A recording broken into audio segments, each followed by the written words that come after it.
Coming up on the program, an Egypt court postpones the retrial of the Aljazeera journalists, and they have to wait until the 29th of this month for another retrial.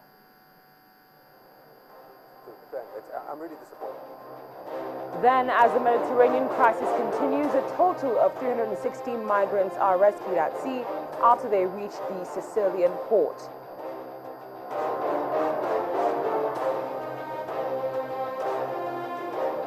And later on, we get the latest from the sports world with the latest scandal based on doping allegations.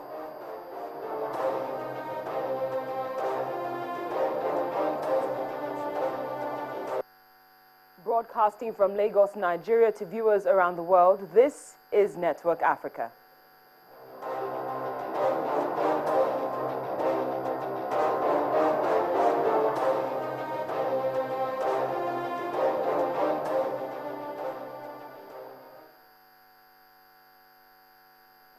Hello and welcome to Network Africa on Channels Television with me, Cynthia Are. It's a brand new month with new possibilities.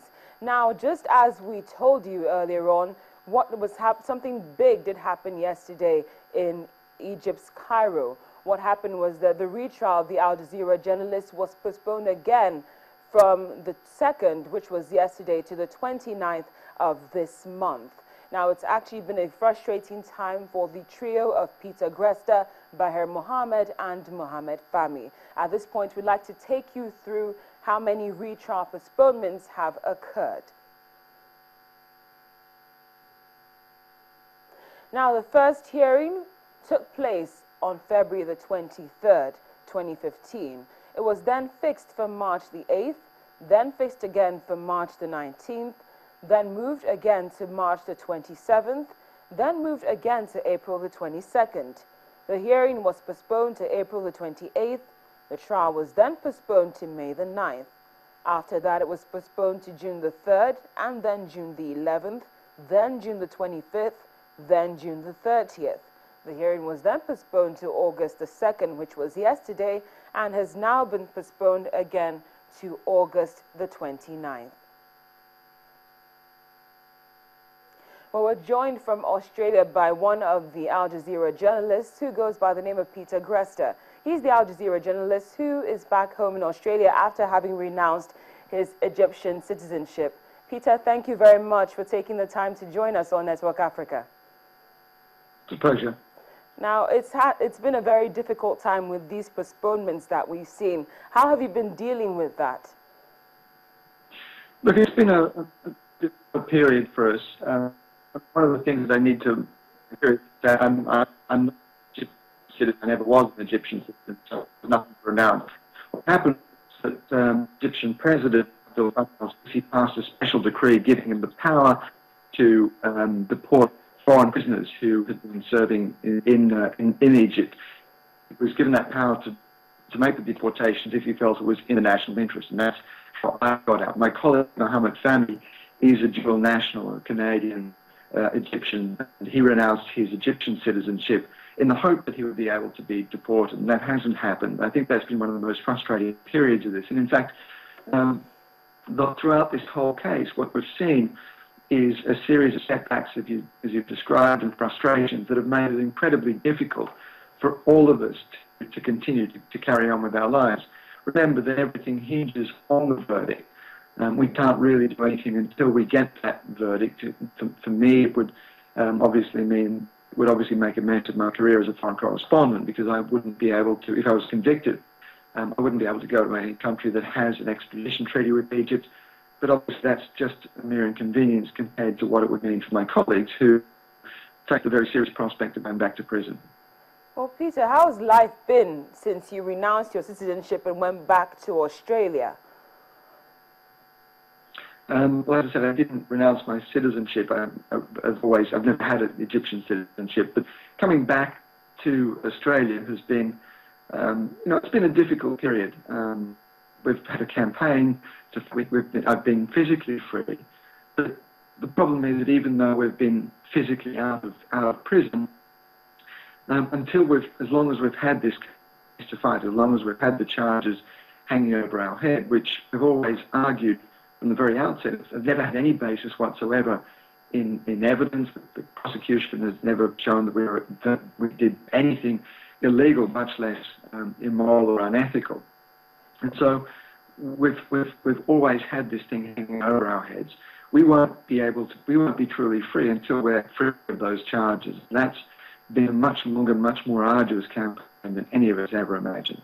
Well, Peter, we've seen about 10 retrial dates now with the postponements. Do you reckon there's any card that hasn't been played that has probably led to why the trial date continues to be postponed? No, I don't think so. I mean, I think that the problem is not with anything that we may or may not have done. It really rests with the court. The court is very much in control of the agenda. We've presented all of our defence arguments, we've presented all of the evidence, we've managed to refute, I think, the evidence very, very clearly.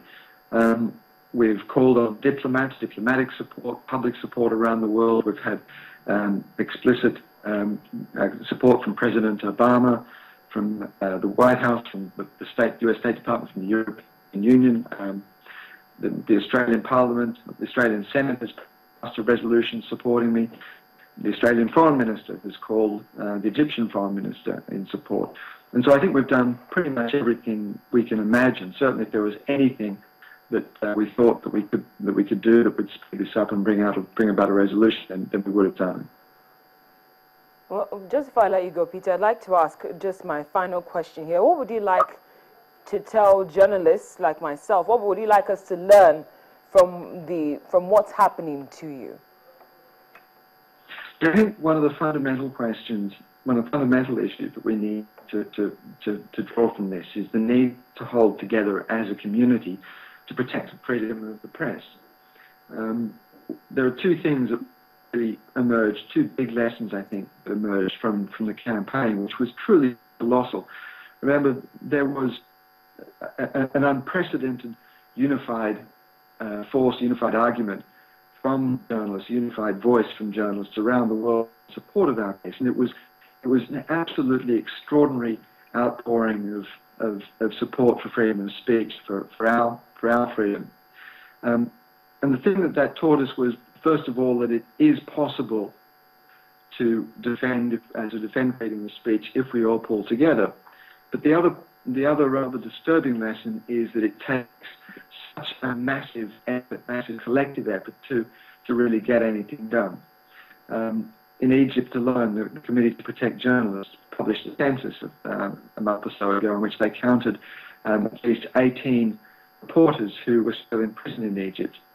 And I think that tells us that it takes a massive effort to protect freedom of speech, not just in Egypt, but all over the place. And I think that's a very worrying lesson indeed. Well, Peter, thank you very much for joining us. We do wish you well. Thank you very much. Pleasure. I've been speaking to Peter Greste from Australia. Well, still to come on Network Africa.